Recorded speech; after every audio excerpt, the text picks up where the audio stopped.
Hi friends, welcome to Dhankush kitchen.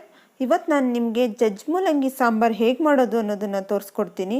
ಅದಕ್ಕೂ ಮೊದಲು ಯಾರೆಲ್ಲ ನಮ್ಮ ಚಾನಲ್ನ ಸಬ್ಸ್ಕ್ರೈಬ್ ಆಗದೆ ನೋಡ್ತಾ ಇದ್ದೀರೋ ದಯವಿಟ್ಟು ಸಬ್ಸ್ಕ್ರೈಬ್ ಆಗಿ, ಹಾಗೆ ಬೆಲ್ ಐಕಾನ್ ಕ್ಲಿಕ್ ಮಾಡೋದನ್ನು ಮರಿಬೇಡಿ. ಇದರಿಂದ ನಾನು ಹಾಕೋ ಎಲ್ಲ ವೀಡಿಯೋಗಳ ನೋಟಿಫಿಕೇಷನ್ ಬರುತ್ತೆ, ನೀವು ಆಗಿಂದ ಹಾಗೆ ನೋಡ್ಬೋದು. ಹಾಗೆ ಈ ವಿಡಿಯೋ ನಿಮ್ಗೆ ಇಷ್ಟ ಆದರೆ ಲೈಕ್ ಕೊಟ್ಟು ನಿಮ್ಮ ಫ್ಯಾಮಿಲಿ ಫ್ರೆಂಡ್ಸ್ ಜೊತೆ ಶೇರ್ ಮಾಡಿ. ಇದರಿಂದ ನನಗೆ ತುಂಬ ಮೋಟಿವೇಶನ್ ಸಿಗುತ್ತೆ. ಬನ್ನಿ ಇವಾಗ ಜಜ್ಜುಮುಲಂಗಿ ಸಾಂಬಾರು ಹೇಗೆ ಮಾಡೋದು ಅನ್ನೋದನ್ನು ನೋಡೋಣ. ಇದಕ್ಕೇನೆಲ್ಲ ಇಂಗ್ರೀಡಿಯೆಂಟ್ ಬೇಕು ಅನ್ನೋದನ್ನು ತೋರಿಸ್ತೀನಿ. ಮೊದಲಿಗೆ ನಾನು ಅರ್ಧ kg ಮೂಲಂಗಿನ ಸಿಪ್ಪೆ ಎರ್ಕೊಂಡು ಅದನ್ನು ತೊಳೆದು ಈ ರೀತಿ ಜಜ್ಜಿ ಇಟ್ಕೊಂಡಿದ್ದೀನಿ. ತುಂಬ ಜಾಸ್ತಿ ಜಜ್ಜಬಾರ್ದು, ಈ ರೀತಿ ಮೇಲೆ ಸ್ವಲ್ಪ ಸ್ವಲ್ಪ ಒಡ್ಕೊಂಡ್ರೇ ಸಾಕು. ಜಾಸ್ತಿ ಜಜ್ಜಿದ್ರೆ ಕರಗೋಗುತ್ತೆ. ಹಾಗೆ ಇದೆಲ್ಲ ರುಬ್ಬಲಿಕ್ಕೆ ಬೇಕು. ಈರುಳ್ಳಿ ಒಂದು, ಹಾಗೆ ಅರ್ಧ ಟೊಮೊಟೊ, ಅರ್ಧ ಹೋಳು ಕಾಯಿ, ಹಾಗೆ 1 ಇಂಚಷ್ಟು ಶುಂಠಿ, 1 ಗಡ್ಡೆ ಬೆಳ್ಳುಳ್ಳಿ, ಹಾಗೆ 1 ಇಂಚಷ್ಟು ಚಕ್ಕೆ, 4 ರಿಂದ 5 ಲವಂಗ, ಅಚ್ಕಾರದ ಪುಡಿ, ಹಾಗೆ ಧನಿಯಾ ಪುಡಿ. ಇದಿಷ್ಟು ಕೂಡ ರುಬ್ಲಿಕ್ಕೆ ಬೇಕು.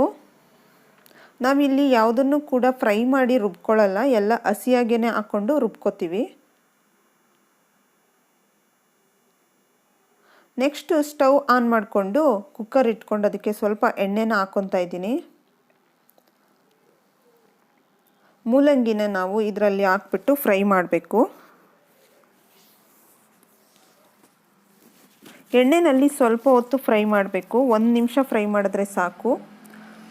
ನಂತರ ಇದಕ್ಕೆ ಫ್ರೈ ಆಗ್ತಾ ಇರಲಿ, ಇದಕ್ಕೊಂದು ಮಸಾಲ ರೆಡಿ ಮಾಡ್ಕೋಬೇಕು. ಹಾಗಾಗಿ ನಾನು ಇದಕ್ಕೆ ಅರ್ಧ ಈರುಳ್ಳಿ ನಾನು ತೆಗೆದುಕೊಂಡಿದ್ನಲ್ಲ ಅದರಲ್ಲಿ ಅರ್ಧ ಈರುಳ್ಳಿ, ಹಾಗೆ ಅರ್ಧ ಬೆಳ್ಳುಳ್ಳಿ, ಒಂದು ಅರ್ಧ ಶುಂಠಿ, ಇದ್ರ ಜೊತೆಗೆ ಸ್ವಲ್ಪ ಅರಿಶಿನ, ಹಾಗೆ ಸ್ವಲ್ಪ ಉಪ್ಪು, ಇಷ್ಟನ್ನು ಹಾಕ್ಕೊಂಡು ಮಿಕ್ಸಿನಲ್ಲಿ ನೈಸಾಗಿ ಪೇಸ್ಟ್ ಮಾಡ್ಕೋಬೇಕು. ಇದಕ್ಕೆ ನೀರು ಸೇರಿಸ್ಬಾರ್ದು, ಹಾಗೇ ಪೇಸ್ಟ್ ಮಾಡ್ಕೋಬೇಕು.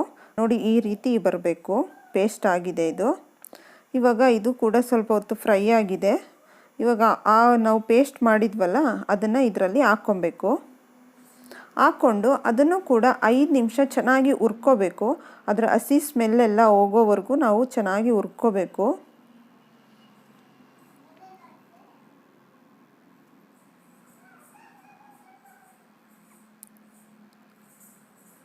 ಈ ರೀತಿ ಚೆನ್ನಾಗಿ ಹುರ್ಕೋಬೇಕು. ಇದು ಹುರಿದಾಗಿದೆ. ಇದಕ್ಕೆ ಇವಾಗ ನಾನು 1 ಗ್ಲಾಸ್ ಅಷ್ಟು ನೀರನ್ನು ಸೇರಿಸ್ಕೊತಾ ಇದ್ದೀನಿ. ಇದನ್ನು ಈ ರೀತಿ ಚೆನ್ನಾಗಿ ತಿರುಗಿಸ್ಕೊಂಡು ಇದು ಒಂದು ಕುದಿ ಬರಲಿಕ್ಕೆ ಬಿಡಬೇಕು. ಇವಾಗ ಇದು ಕುದೀತಾ ಇದೆ. ಇವಾಗ ಈ ರೀತಿ ಇನ್ನೊಮ್ಮೆ ತಿರುಗಿಸ್ಕೊಂಡು ಅದರ ಲಿಡ್ ಕ್ಲೋಸ್ ಮಾಡಿ 1 ವಿಷಲ್ ಬರಲಿಕ್ಕೆ ಬಿಡಬೇಕು. ಅಷ್ಟರಲ್ಲಿ ನಾವು ಇನ್ನೂ ಒಂದು ಮಸಾಲ ರೆಡಿ ಮಾಡ್ಕೋಬೇಕು.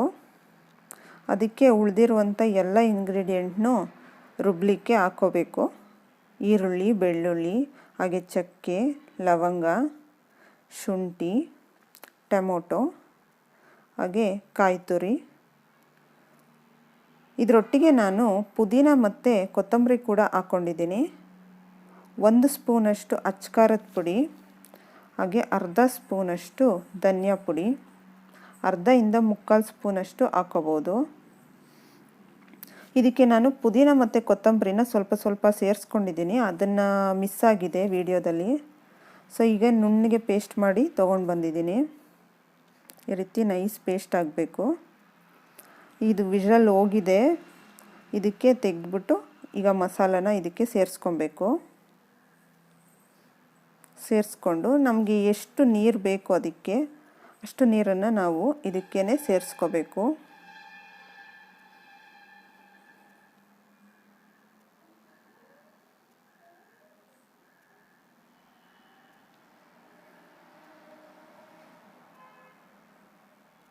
ನಿಮಗೆ ಎಷ್ಟು ತೆಳುವಾಗಬೇಕು, ಗಟ್ಟಿ ಬೇಕು ಅನ್ನೋದನ್ನು ನೋಡಿಕೊಂಡು ನೀರನ್ನ ಸೇರಿಸ್ಕೋಬೋದು. ತೆಳು ಬೇಕಂದರೆ ತೆಳು ಮಾಡ್ಕೊಳ್ಳಿ, ಗಟ್ಟಿ ಬೇಕು ಅಂದರೆ ಗಟ್ಟಿ ಮಾಡ್ಕೊಳ್ಳಿ. ನೋಡಿ ಇಷ್ಟು ತೆಳುವಾಗಿದ್ದರೆ ಅನ್ನ ಮತ್ತು ಮುದ್ದೆಗೆ ಚೆನ್ನಾಗಿರುತ್ತೆ.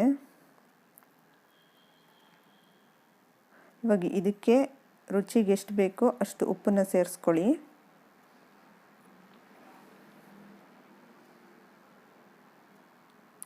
ಇವಾಗ ಇದನ್ನು ಚೆನ್ನಾಗಿ ಕುದಿಲಿಕ್ಕೆ ಬಿಡಬೇಕು. ಹಾಗೆ ಇದಕ್ಕೆ ಸ್ವಲ್ಪ ಗರಂ ಮಸಾಲ ಸೇರಿಸ್ಕೊತಾ ಇದ್ದೀನಿ.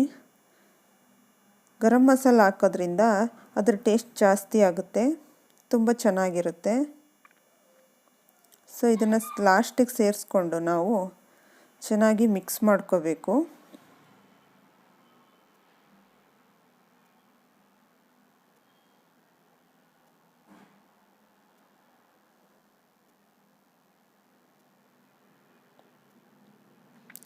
ಈ ರೀತಿ ಚೆನ್ನಾಗಿ ಮಿಕ್ಸ್ ಮಾಡಿಕೊಂಡು ಚೆನ್ನಾಗಿ ಕುದಿಸ್ಕೋಬೇಕು. ಸೊ ಸಾಂಬಾರು ಆಗಿದೆ. ನಾನು ಇನ್ನೊಂದು ಪಾತ್ರೆಗೆ ಹಾಕ್ಕೊಂಡಿದ್ದೀನಿ. ನೋಡಿ ಈ ರೀತಿ ಬರಬೇಕು. ಎಷ್ಟು ಚೆನ್ನಾಗಿ ಇದೆ ನೋಡಿ ಸಾಂಬಾರು. ಮೇಲ್ಗಡೆ ನಾನು ಸ್ವಲ್ಪ ಕೊತ್ತಂಬರಿ ಸೊಪ್ಪನ್ನ ಕಟ್ ಮಾಡಿ ಉದುರಿಸಿದ್ದೀನಿ.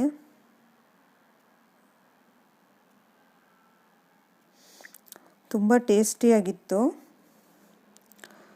ಸೊ ಯಾರೆಲ್ಲ ಮೂಲಂಗಿ ಸಾಂಬಾರನ್ನ ಇಷ್ಟಪಡಲ್ಲ, ಮೂಲಂಗಿನ ಇಷ್ಟಪಡಲ್ಲ ಅನ್ನೋರಿಗೆ ಈ ರೀತಿ ನೀವು ಮಾಡಿಕೊಟ್ರೆ ಅವರು ಇಷ್ಟಪಟ್ಟು ತಿಂತಾರೆ.